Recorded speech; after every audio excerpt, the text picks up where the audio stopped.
just like kind of knitting. Like there was a Q&A and they were kind of just like knitting and nodding. And I was like, this is a cool vibe. I think I do feel closer to sheep. The winter lamb's eyes would be right there. Yeah. Lily's eyes would be right there. Even just doing that scene and getting to share a look with him, I was like, this is huge. Yeah. I think we all knew what this movie could be, potentially making something really special. And I'm kind of sad they didn't put that in the movie. I know. We have got Nicholas Braun on iHeartRadio Canada. How are you? I'm good. Great to be here. It's so good to see you. And I honestly have to say, when I went to see The Sheep Detectives, I did not know what to expect. And it like far surpassed any expectations that I had. When you read the script, what was it that like spoke to you so much that you were like, okay, I have to do this? I mean, it was like nothing I've ever read.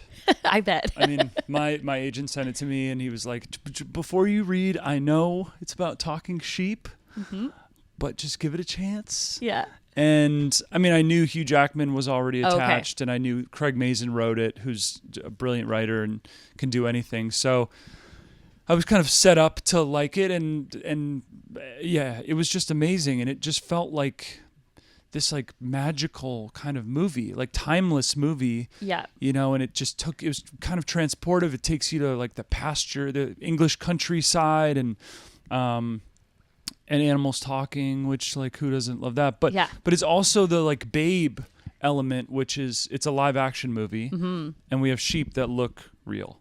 I think like incredibly real. Were there sheep actually on set like at all, or was there actually no sheep? No sheep. It was pretty sad. They look so real. I know. They really do. Like at one point, Chris O'Dowd's sheep character, I was like, I feel like he looks like a real sheep that just might be talking. Totally. I think a lot of people actually have been tricked and they think they're real sheep, that they figured out how to just change their mouths. Yeah. But every piece of fur, you know, was CG'd. Which is crazy. Wool. Wool, yes. Wool, yes. Now, speaking of wool, you were at a screening in Canada and the people in the crowd were knitting sweaters and pillows. They were. This was last night. Did you get to take any with you? No, I should have taken their projects. You should have been like, can I have one of these at least? Please. As a memory? I almost took a scarf that a woman was making. She was kind of advanced. I think most of them were making throw pillows, but she had a big scarf. But it wasn't did big have enough. it on at one point, I think. I did have it on at one point. It was just in process. I felt like I can't take this away from you yet. But no, it was like the most mellow theater I've ever walked into. Like they're welcome all just to like Canada. They're all just like, well, that's maybe that's a part of it, the Canada part. But yeah, they're all just like kind of knitting. Like there was a Q&A and they were kind of just like knitting and nodding. And I was like, this is a cool vibe. Okay, we should do this everywhere. That's not a regular movie theater vibe. I don't No. think. No, I don't no, know no, anybody no. that's ever gone to knit, but I love that. It's cool. Have you ever knit anything before? You know what? I did do some needlepoint when I was younger. You did. My mom does needlepoint, so I made, I think, a tiny pillow once. You need to bring that skill back out and do something with sheep. I think so. You have to. I think so. Do you feel drawn? Like, you know when you are looking for a new car and then all of a sudden you see it on the road all the time? Or like, do you feel now like you're just noticing things with sheep all the time? Because I did see you wearing a sweater that was covered in sheep. I was. Yeah. I think I do feel closer to sheep. Yeah. I feel like more of a respect for them. Yeah. I'm more interested in them. Me too. They're nice to see as you're driving by, but now I just want to get to know them. Me too. I wish they would talk. Give them names. Yeah. Did you, like, what was the experience like filming? The countryside was so beautiful, but as far as like having an accent in front of people that have the real accents, is that daunting a little bit? It was. You did well. It was. Yeah. I mean, it's daunting as an American getting to play a British part because we don't get that opportunity that much. The Brits are really good at playing Americans. So I just thought I'd get one back, you know. I think you did great. Yeah. I really, you know, like you said, like the crew was British. We shot outside of London. Yeah. And I just told them ahead of time, first day, it's like, anybody can call me out. If you hear something, if it sounds wrong to you, just tell me.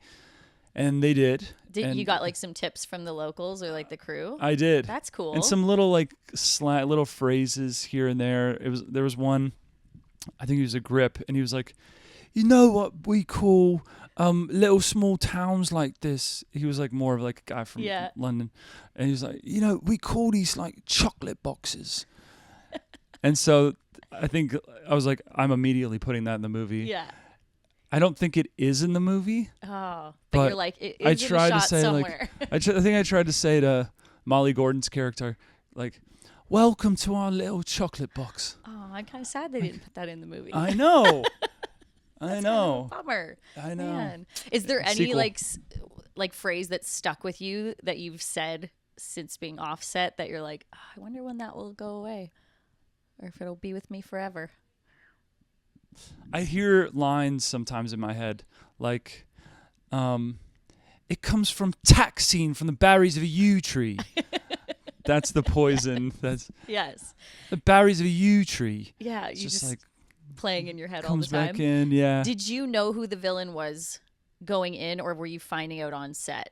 I did not. Well, I didn't know reading it. Like, okay. Once my big discovery, because in the film I play Officer Tim Derry. He is the one that sort of collaborates with the sheep.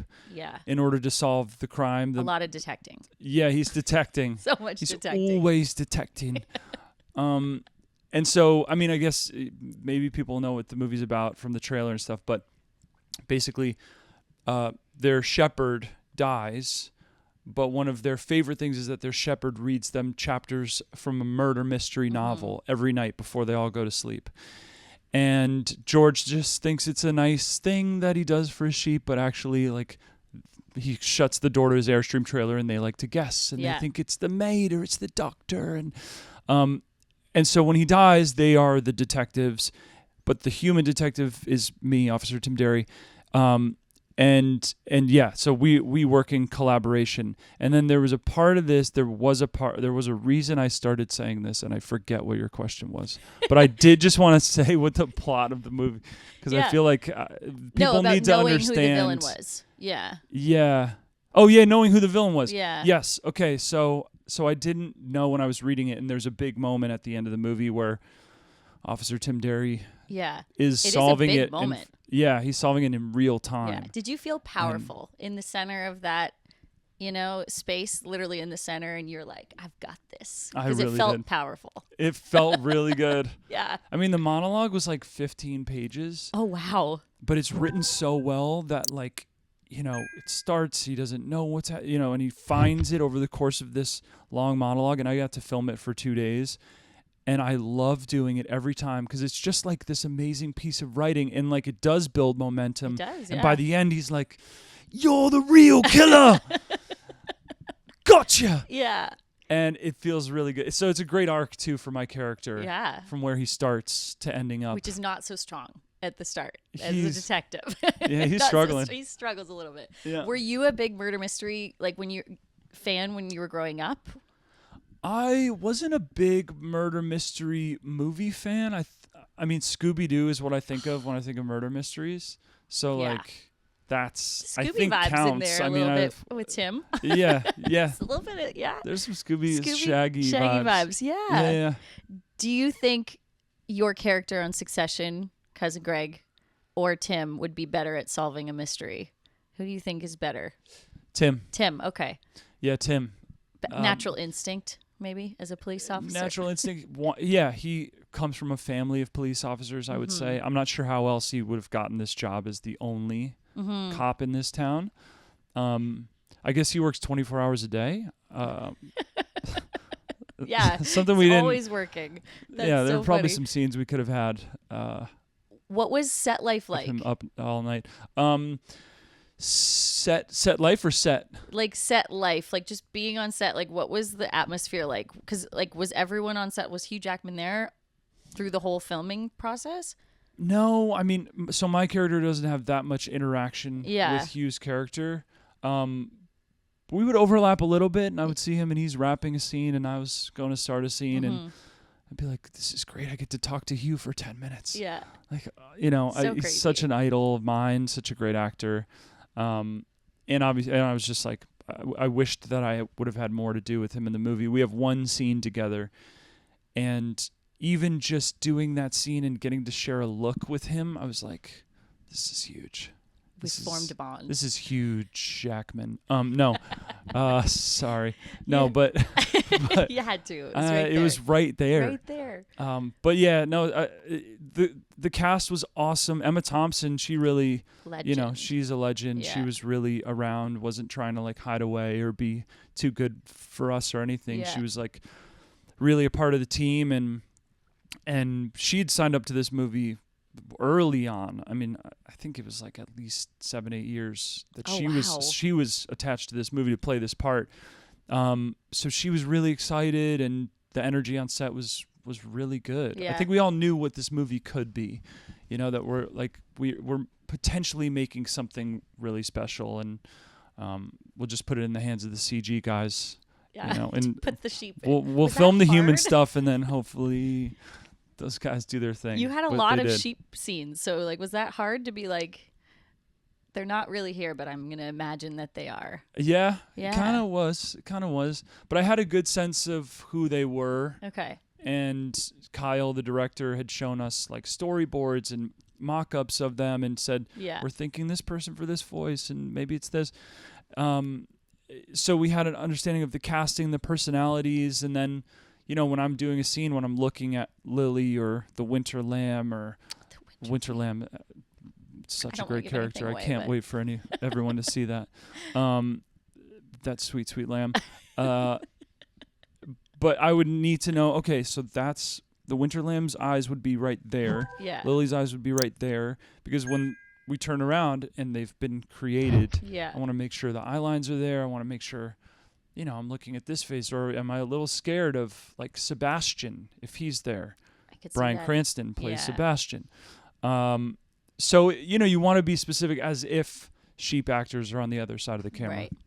Right. Super quick before we go, I saw that you guys were referring to it as like Knives Out meets Babe, which I love. Yeah. And I got to chat with Mila Kunis on the Knives Out red carpet at TIFF last year, and she was the police chief in that movie. So I feel like you guys have, some bond there. But I asked her if her character had a walkout song to a crime scene. She said "Eye of the Tiger." What do you think Officer Tim's walkout song would be? Be like Riverdance. I love how quickly that came. It's just like, it's gotta just, Oh, that's what he's hearing in his head when he's just like get back in solving it all. Yeah. Get back in that character and please do a Riverdance. Yeah. At some point. I will. In the sequel, I will Riverdance. Thank goodness. All we need is a sequel to happen. Yeah. We just have to manifest it. Let's start. Put it out in the world. There was Babe 2, right? Was there a Babe 2?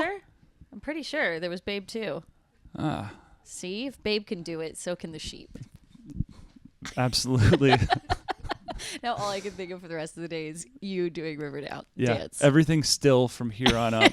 Just legs CGI going crazy. Doing your legs. Yep. There you go. Yeah, that'll work. Awesome. Well, thank you so much for doing this. Thank you. If you guys have not put it on your to-do list, The Sheep Detectives, it is incredible. Nicholas Braun, thank you so much. Thank you. Thanks, guys.